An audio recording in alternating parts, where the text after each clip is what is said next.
A mensagem divina não tem o poder de transformar automaticamente as pessoas. Todos aqueles que semeiam atos de bondade, todos aqueles que estão envolvidos em projetos, vão encontrar inimigos, vão encontrar invejosos no campo. Todos os seres humanos, quando nascem, já nascem num campo de batalha. A origem do mal está no inimigo. Deus não é originador do mal. E esta é a boa notícia da parábola.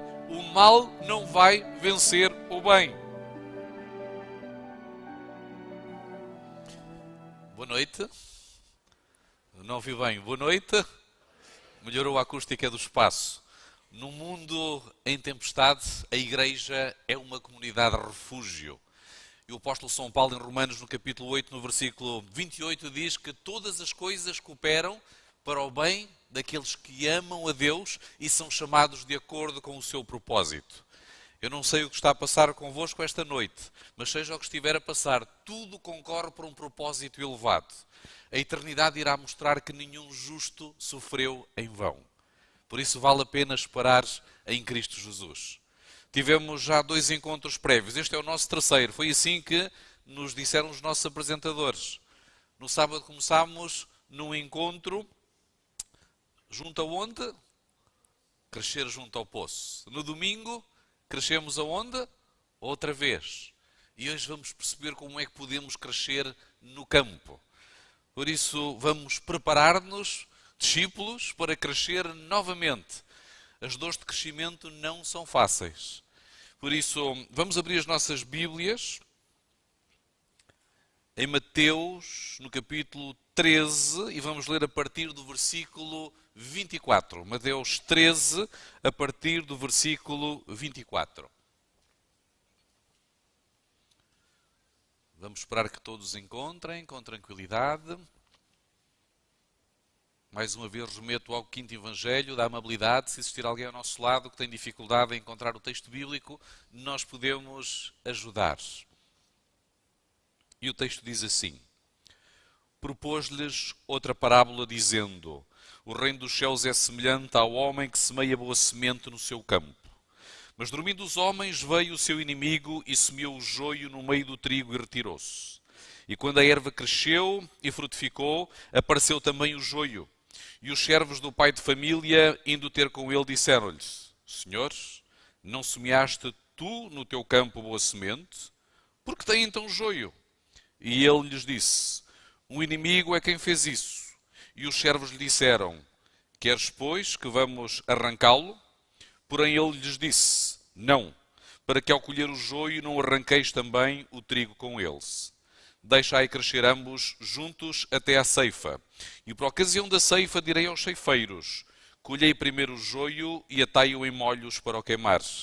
Mas o trigo ajuntai-o no meu celeiro.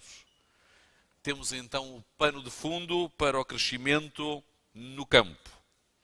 Eu acredito que a maioria de nós que aqui estamos esta noite já semeamos. Talvez alguns até já plantaram, visto que o distrito de Setúbal é uma região agrícola e alguns já tiveram essa oportunidade. No entanto, o processo de sementeira nem sempre está relacionado com a agricultura, porque nós também semeamos palavras, semeamos gestos, semeamos atitudes. E mais cedo ou mais tarde vamos recolher essas palavras, esses gestos e essas atitudes. No entanto, quando semeamos palavras ou ideias, pode ser que algum intruso tome posse dessas palavras, subverta-lhes o sentido. Pode até dar-se o caso de que, através do tempo, ocorra esquecimento. Ou então pode ser que sejam frutíferas em solo aparentemente infértil. A mensagem divina não tem o poder de transformar automaticamente as pessoas. Na realidade, nós falamos de um processo. Sim, a palavra é de Deus, o Evangelho é de Deus, mas não se impõe. Quer isto dizer que Deus é um cavalheiro e há um processo. A palavra de Deus tem um longo caminho até percorrer e dar fruto. a perícia, a técnica, o esforço do lavrador não são suficientes para frutificar a semente. Quer isto dizer que a qualidade do terreno é decisiva. Normalmente nós estamos mais interessados na colheita do que propriamente em semear. Isto acontece também na realidade espiritual, na realidade religiosa. Nós gostamos de ver batismos, ficamos entusiasmados. Gostamos de contar números. E quando fazemos os relatórios e os censos da secretaria, ficamos contentes quando temos uma grande colheita para fazer. Mas quando falhamos ou quando pensamos em semear, já não estamos assim tão interessados. E na lavra, em vez de semear, no campo, em vez de semear, muitos preferem afastar as pedras, outros preferem colher as silvas e há outros até que preferem fazer de espantalhos. Eu recordo-me há uns anos atrás, num dos projetos do livro missionário, estávamos na igreja no sábado à tarde e propusemos sair todos. E houve 2 jovens que levantaram a mão e disseram: nós vamos ficar aqui a orar. Entretanto, uma irmã mais velha, de idade mais experiente, disse: olha, eu estou coxa, atendo muletas e eu vou sair para distribuir o livro missionário e vocês, jovens, cheios de força, preferem ficar aqui a orar? Há muitos que preferem, no campo, fazer de espantalhos. Tudo e todos nós reconhecemos que não ficamos indiferentes quando o nosso campo não produz. E temos que reconhecer que há campos que produzem muito pouco. Alguns mal se veem os rebentos novos. Porquê? Porque estão cheios de ervas daninhas, estão cheios de cardos, estão cheios até de raízes velhas, não cuidam do seu terreno e por isso não se vê a produção. Mas esta parábola estimula-nos a ser perseverantes na sementeira, porque nós nunca vamos compreender plenamente como é que funciona o tempo da germinação, ou até os mecanismos de desenvolvimento da semente. Talvez nunca cheguemos a entender por que razão uma boa semente que é atirada num terreno nunca chega a germinar ou a frutificar. E outra semente, que nós até vamos dizer, uma semente que é mal semeada, por vezes é colocada num terreno mau e a seu tempo germina. Origina até colheitas abundantes. Há sementes que representam sermões eloquentes. Há sementes que representam oradores sublimes. Há sementes que representam semanas de oração que são organizadas de forma extraordinária. Há sementes que representam palavras convincentes, mas que não trazem resultados. E outras que aparentemente não têm grande aparência e não produzem aparentemente nada, trazem os seus resultados. Porque nós esquecemos que o solo, esquecemos que o campo é o coração humano. E o coração humano não é uma ciência exata. Já esta semana vimos, na nossa semana de oração, em Jeremias, no capítulo 17, que o coração é enganoso. E os corações são todos diferentes, não há um coração que seja igual. Por vezes também nos esquecemos que o semeador não é a única personagem que entra na nossa história, na nossa narrativa. O semeador tem inimigos. Todos aqueles que semeiam atos de bondade, todos aqueles que estão envolvidos em projetos, vão encontrar inimigos, vão encontrar invejosos no campo. E segundo a parábola, estes inimigos atuam à noite, na calada, numa conspiração traiçoeira. Eles atrevem-se até a fazer guerra biológica. O inimigo semeia com uma técnica efetiva e fatal. Ele vem furtivamente. Ele semeia e de seguida vai-se embora. 3 passos, 3 gestos e o mal está realizado. Trabalho profissional, trabalho de terrorista. O seu método consiste em infiltrar ideias devastadoras. Como se introduz um vírus no computador, cavalo de Troia, como se introduz, por exemplo, uma bomba num avião ou bactérias num envelope. O seu objetivo é dividir, porque ele sabe que Deus aprecia uma igreja que está unida. Deus aprecia um reino unido. Deus aprecia famílias que estão unidas. Por isso o inimigo quer dividir. Por isso ele semeia mentiras, fake news, desinformação, difamação, assuntos que às vezes não são essenciais para a nossa fé, mas que trazem confusão, de forma tão hábil, que parece que não aconteceu nada, mas de repente aí estão os frutos. A parábola do joio vai desmascarar um poder sombrio que atua nas sombras.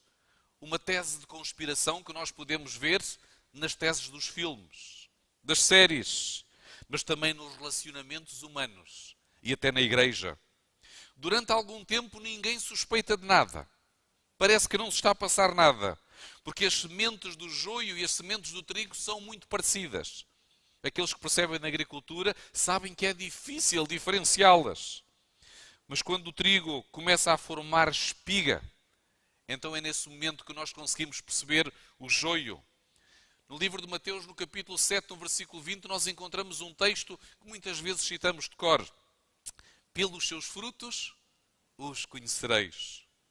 Nesta curta parábola, o mestre trata o tema misterioso do grande conflito. É um tema que tem interpelado o mais comum dos mortais, mas também os teólogos na chamada Teodiceia à justiça de Deus, a origem do mal. Porque é que nós somos vítimas deste conflito? Na realidade, todos os seres humanos, quando nascem, já nascem num campo de batalha. E as nossas decisões fortalecem duas teses. O diabo, neste momento, está a escrever uma tese lá em cima no santuário. Ele não tem acesso ao santuário, mas quer acusar-nos. E por outro lado, nós temos a tese de Jesus. E as nossas decisões fortalecem cada uma dessas teses. Ou fortalecemos a tese de Deus, ou estamos a fortalecer a tese do inimigo com as nossas escolhas e com as nossas decisões. E é no nosso coração, é na nossa mente que essa batalha se define. E esta parábola revela-nos claramente que o mal interpela-nos a todo o instante. Mas a sua origem não é em Deus. A origem do mal está no inimigo. Deus não é originador do mal. É verdade que o inimigo tem muitos cúmplices, tem más intenções e continua a semear o seu joio. O mal é o joio que está nos nossos corações. É como um vírus na alma. O maior vírus que temos que enfrentar não é gripe, não é Covid, não é SIDA, mas é o pecado. O pecado que nos interpela. E esta parábola mostra-nos claramente como é que o mal intervém. O trigo é representado em atitudes de bondade. O trigo é representado pelos nossos gestos de integridade. E é semeado durante o dia, sem ter nada a esconder. Mas o joio é tirado nas sombras da noite. É tirado no oculto, quando ninguém está a ver, através da dissimulação. A estratégia do inimigo consiste em espalhar uma semente que parece trigo, mas que na realidade é joio. Assim como as moedas falsas parecem-se muitas vezes com as verdadeiras. Por vezes as mentiras são tão parecidas com a verdade que até os mais informados, até os mais estudiosos se devem precaver. Mas a parábola também nos avisa que o mal não vai vencer o bem. E esta é a boa notícia da parábola. O mal não vai vencer o bem. Se por um lado é perigoso arrancar ervas daninhas prematuramente, por outro lado, o facto de elas existirem não significa que nós não cuidemos da plantação, que nós não cuidemos do campo. O agricultor deve cuidar com primor do seu campo. O discípulo deve cuidar com primor do seu campo. Os servos do lavrador, quando chegam no outro dia pela manhã, segundo nós lemos, e não estando conscientes da atividade do inimigo, eles perguntaram. E o que é que eles perguntaram? O que é que eles perguntaram? Mateus 13, 27. De onde é que tinha vindo o joio? De onde é que surgiu o joio? Só duas pessoas é que podiam dar uma resposta. Ou o dono do campo, ou então o inimigo. Como os servos só conheciam o proprietário, é a ele que se dirigem. Eles querem respostas. Eles querem explicações. E o proprietário responde de uma forma simplista no versículo 28. Um inimigo fez isto. Foi um inimigo. Mas eles não estão satisfeitos. Na nossa sociedade, muitos ignoram esta narrativa, esta metanarrativa do grande conflito. Ignoram o mal. E nós percebemos através desta história que o inimigo esconde-se. É a intenção dele não se fazer notar. Ele torna-se invisível de uma forma intencional. Mas nós encontramos, por um lado, também a resposta da confrontação entre o suposto silêncio de Deus e a surdez dos homens. Será que é Deus que está em silêncio? Ou será que somos nós que não conseguimos ouvir? E cada vez temos mais dificuldade em ouvir com o barulho da sociedade, com o barulho que temos no mundo. E por isso a nossa escolha esta noite foi inteligente. De estarmos aqui, fazermos silêncio e ouvir a voz mansa, suave e gentil de Deus falando aos nossos corações. Na realidade, os servos estão a insinuar que o proprietário não tem competências para lidar com a sua plantação, com o seu campo. Para eles, a solução era evidente. E qual era a solução que eles propunham? Eliminar de repente todo o joio. Eliminar o joio de uma vez. E na sua indignação pedem a autorização ao proprietário para tomar conta da ocorrência. Muitas vezes, quando nós perguntamos a Deus, interpelamos também: Senhor, porquê é que isto está a acontecer na minha vida? Porquê este mal? Porquê é que este sofrimento me interpela neste momento? Ou até na vida dos nossos queridos? Nós estamos a dizer a Deus que temos uma solução melhor do que a dele. Nós temos uma solução melhor do que a dele para resolver o problema. Quando a nossa resposta deveria ser: por que não a mim? Por que não a mim? Por que não eu? Deus está a dirigir todas as coisas e Ele sabe como agir. Por isso, no seu zelo sincero, eles não têm o mínimo pudor de acusar o dono, de acusar a Deus de negligência e de irresponsabilidade. Agora já há um sentimento de autopiedade. No entanto, na sua prepotência, eles não se apercebem da complexidade da tarefa. O seu método iria destruir praticamente toda a colheita no campo, pois eles iriam pisar o trigo que ali estava à volta e iriam destruir a maioria da colheita. Quer isto dizer que inconscientemente eles iriam trabalhar lado a lado com o inimigo furtivo, tentando eliminar o joio de uma forma massiva e sem critério, eles estariam a acelerar o processo de destruição. Os trabalhadores no campo, quanto mais zelosos são, mais joio vem à frente. Os trabalhadores no campo, quanto mais zelosos são, mais joio vem à frente.